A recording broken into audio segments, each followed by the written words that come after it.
Right, so hello and welcome back to Books and Things and welcome to another video. Today I'm going to be telling you about all my reading goals for 2021.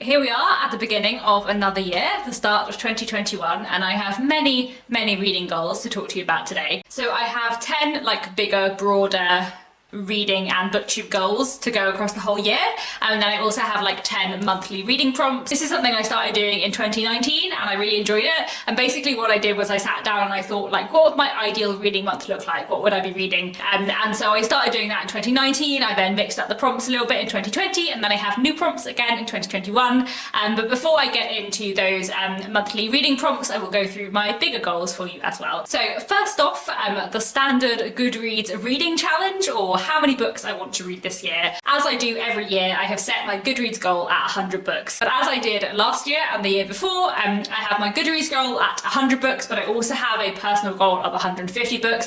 The reason for that discrepancy in number is because I work in publishing, so I read a lot of books I can't track on Goodreads, but I do keep a track of them myself. So I would like to read 150 books in 2021, 100 of which I hope to be able to track on Goodreads.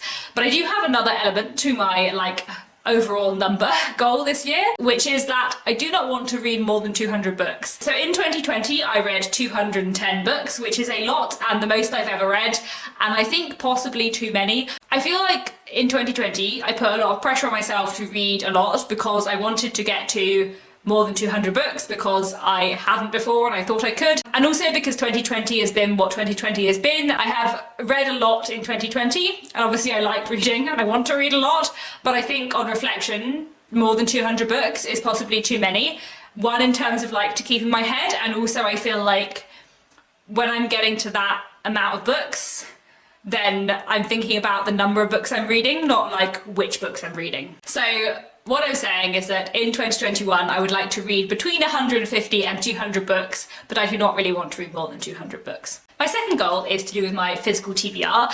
In 2020 I tried to get my physical TBR down a lot and really succeeded. Before Christmas 2020 my physical TBR was down to 23 books. I then did get quite a lot of books for Christmas, so my physical TBR overall is now at 37 books, and I would like to get my physical TBR down to and then keep it at between 20 and 30 books. I think that's about the right amount of books to have on my shelves that I haven't read, because that is 2 or 3 months worth of reading. And I would also like to read through my physical TBR jar. So it's not actually a jar this year, it's a bucket, because I found this random spotty bucket that I have on my shelves, and it is red with white dots on, like my teapot, which features in the introductions to my videos. This little bucket with slips of paper in does not contain all the names of all the 37 books on my physical TBR. It contains the names of the 23 books that were on my physical TBR before Christmas, and because I'm not in a hurry to read the books I got for Christmas, I only just acquired them, but I would like to read through the books that I have had for longer than that. 23 books in this jar. I would like to read everything from this jar this year, maybe. I'm not sure, I'm not going to hold myself to that, but I think I could probably read most of the books listed in this jar this year. I'm probably going to vary between calling this a bucket and a jar, because in my head it's a TBR jar, but it is a bucket, so why not? The third thing that I want to do in 2021 is create my physical TBR more and do more targeted book buying. I would say in general I'm not someone who buys masses of books. A lot of the time when I acquire books is because I've been given them for my birthday or for Christmas, but I have bought a few more books in 2020, partly because I haven't had access to libraries for the majority of this year. But I think in 2021 I would like to buy books more, potentially, but also more targeted and one at a time. So rather than buying 5 books and then not buying any books for 3 months, I would like to think I want to read that book and then buy it and immediately read it, rather than building up my physical TBR. Or I would like to think, here is an area that I want to read more of, so I'm going to buy a few of these books and then I will have them on my TBR and I will work through them slowly. But I just want to be a bit more targeted about when I'm buying books. Another goal for 2021 is to read through my long-term Victorian literature TBR. So in October 2018, I made a video for Victober, which was called a long-term Victorian TBR, where I went through lots of Victorian books that I wanted to read. And then basically I just ignored that video and forgot about it, and haven't read many of the books that I mentioned in that video. So I thought I would try and read through all of the books that I mentioned in that video in 2021. Partly because I really want to read all of those books, obviously that's why I mentioned them, but also because I feel like in 2020 I made a very conscious effort to read a lot of classics that weren't Victorian, which obviously was very nice because I read a lot of classics that I really enjoyed, which were my like go-to classics, I suppose. But also I feel like I didn't read as many Victorian novels and didn't discover as many new Victorian novels in 2020 as I would have liked. There's just a lot more Victorian books I want to read. So I will link down the original video below of my long-term Victorian TBR. I have now read some of those books, but there are 19 books on that list that I have not yet read, and there are also 2 authors who I said I would like to read everything by, which obviously I'm not going to do in 2021 because the Victorians were prolific, but I do want to read at least like 1 or 2 books by those authors. My 5th reading goal for 2021 is that I would like to read more diversely. Broadly, there are like 2 areas in which I would like to read more diversely. One is that I would like to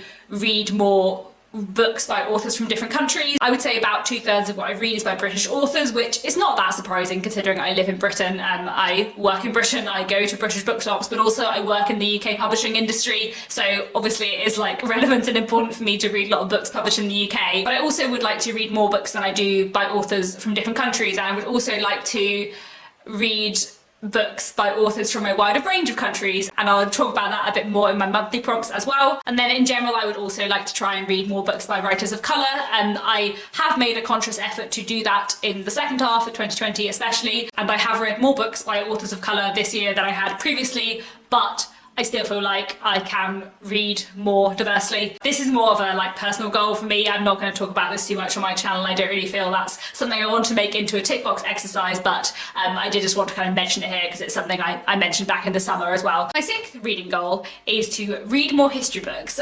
This is quite a general goal and I'm not going to give myself a number for this, but basically I read a lot more non-fiction in 2020 than I had done in the previous year, and I really enjoyed a lot of the non-fiction books I read, especially the history books. So at university I studied history and English literature joint honours. Like I split my degree pretty much half and half between history and English, and I love history. I find it truly fascinating, and whenever I read a history book I really enjoy it, and I would just like to make a more conscious effort to read more history books because I love reading history books. Finally, on the more like general reading goals, I would like to read more new releases. Obviously a lot of my goals this year are like I want to read more things, which is quite hard, but at the same time, now that I've really got my physical TBR down, I feel like much freer to like gather new different kind of books to read. Because I spent a lot of 2020 trying to get my physical TBR down, I did not read that many books in 2020 that were published in 2020. Obviously I work in the UK publishing industry, so it is important for me to read new releases, and I'm in like this odd situation where I feel like I know the market, I'm tuned into the market, I know what books are coming out, but I just haven't read them yet, and I don't know when I'm going to get to them. So I thought I would like to try and read new releases, especially in particular areas that I'm interested in, and there are 2 ways that I would like to like focus on that. The first thing I would like to do is request more and accept more review copies and try and like read new releases and support authors in that way. And then the second thing I would like to do this year relating to new releases is to read along with a prize again. In 2019 I read along with the Walter Scott Prize, which is a prize for historical fiction, and I really enjoyed that. I read some great books, some books I didn't like that much, but it was really nice to just be like, this is what's going on in historical fiction, I'm reading a cross section of it, it's really interesting. Really enjoyed doing that. Did not do that in 2020, but I would like to do that again in 2021. Now, next I have 3 Booktube goals, which are like sort of related to reading, but are also like related to Booktube and Booktube community stuff. And the first is that I would like to participate in more read-alongs and readathons. I think because I run 2 month-long readathons every year, Jane Austen in July and Victober in October, both of which I really love, but that takes up a lot of my like readathon mind, which sometimes means I don't end up participating in that many other readathons, except for the ones I host. There are a few other readathons that I have taken part in quite a few times. I've taken part in the Irish Readathon, which is run in March, and also non-fiction November, and both of those readathons I really enjoy, but they also are like established readathons that have been going for a while that I've taken part in before, and I feel like it would be really nice this year to make an effort to take part in new readathons.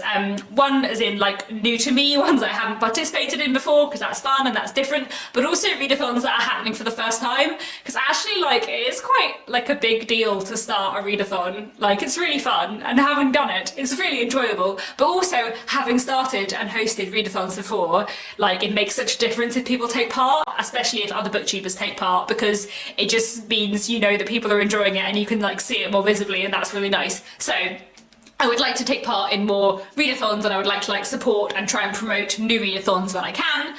So I'm going to take part in the Past and Future Readathon in January, which is hosted by Emily from Novel Novels and Gemma from Read a Book Gem. So I'm hoping I will like get off to a good start in taking part in readathons and read-alongs, but I also would like to try and take part in more throughout the year. Another thing I would like to do on Booktube this year is to do a new readathon, because you know, I love hosting readathons, and I would really like to do another one. In 2020, in April, I hosted the TBR Clear Out Readathon, which was all about like getting your physical TBR down.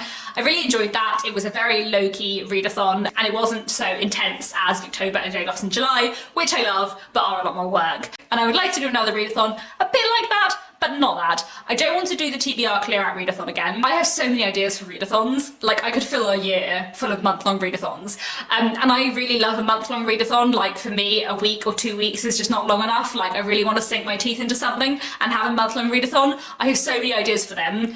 I cannot do them all in 1 year. It would be way too much. So I thought maybe what I would do now for the next few years is carry on with Jane Austen July and Victober in July and October, of course, but also every spring, either April or May, depending on like other stuff going on that year, I will host a different readathon. It'll be like a potluck spring readathon where there'll be a different theme every year. So last year we had the TBR Clear Out. 2021 I will do something, and then in 2022 I will do something else. I thought that would be fun. So I have a few ideas for 2021, and basically whatever I don't do in 2021 I will do in 2022, and by that time I'll probably have like another idea for a readathon, and we'll do that in 2023, and we'll just have like a different themed month every year. Does that sound good? I don't know, I'm feeling excited about this. So 2 options for a readathon this spring in 2021. One thing I would really like to do is a month-long readathon all based around historical fiction. I would really like to do that. I think that would be really fun.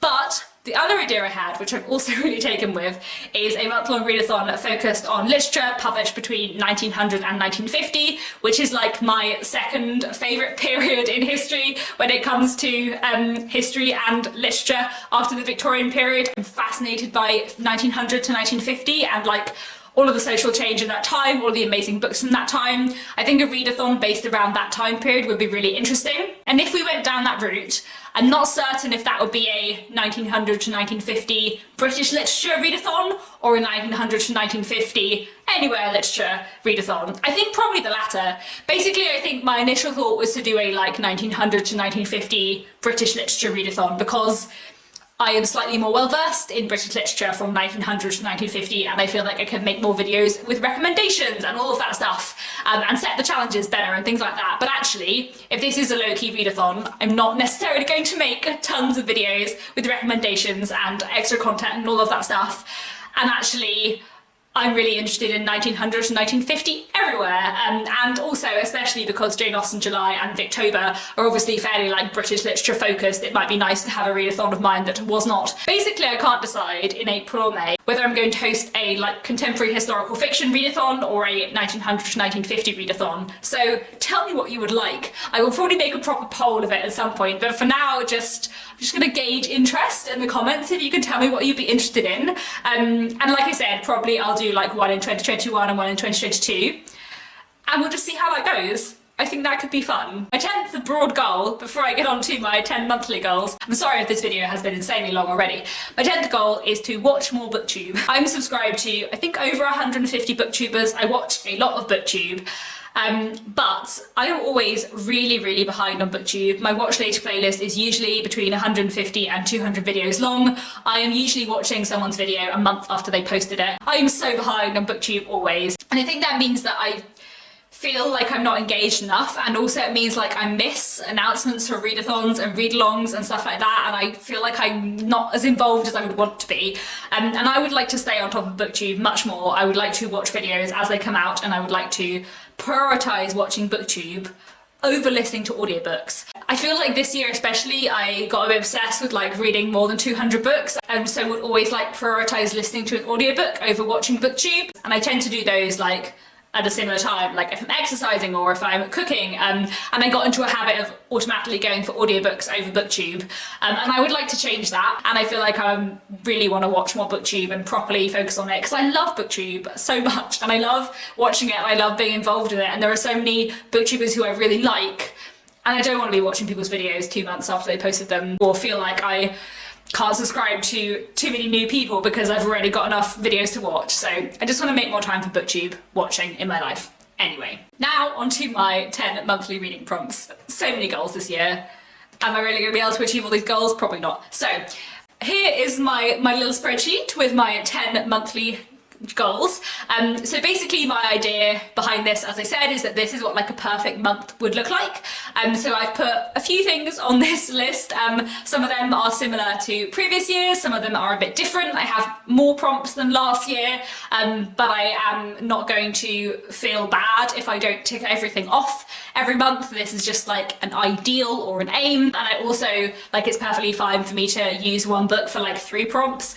But yeah, so I will go through the 10 prompts. At the top of my list I have the Victorian prompt, of course. Every month this year I would like to try and read a Victorian classic, and this one is one I would actually like to try and do every month and tick off every month because I really love Victorian literature. And sometimes I get into like a bad habit in the middle of the year of saving up all my Victorian books for Victober rather than just like reading them and enjoying them at the time. So yeah, one Victorian classic every month if I can. In 2020 I had like a general non-Victorian classic prompt, and this year I have split that into 2 things. The first is to read every month if I can a British non-Victorian classic, and I think the main focus of this is going to be 1900 to 1950, because one thing I have noticed in 2020 is that every time I'm like, oh, I should read a classic that's not Victorian, my natural instinct is to read a book published in Britain from 1900 to 1950, and I just feel like I'd like to make a more conscious effort to read books from that time period and to think more carefully about what books I'm reading from that time period in British history. I have left the prompt a bit more vague as British non-Victorian classics because in Jane Austen July I will read some like pre-Victorian British literature that I would like to be able to tick off on this list, but I think chiefly this prompt is going to be to push me more in the direction of 1900 to 1950 British literature, and just really get into that period of time and literature which I love. And then the third classic prompt I have is to every month try and read a non-British classic. And as you will see from this list, I have put 3 countries which I'm going to specifically focus on.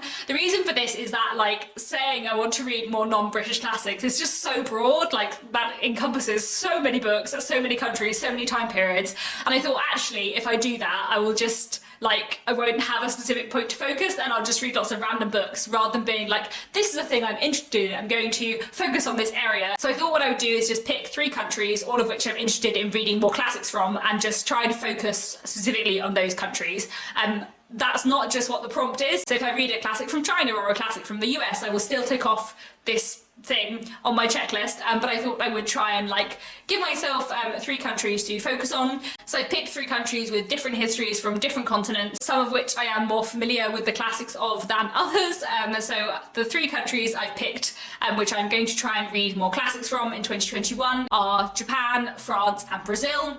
I'm really interested in Japanese literature and Japanese history. I've read a bunch of Japanese classics, but I would like to read more. There are many authors who I already know I like, who I want to read more of, and there are many new authors I'm excited to discover.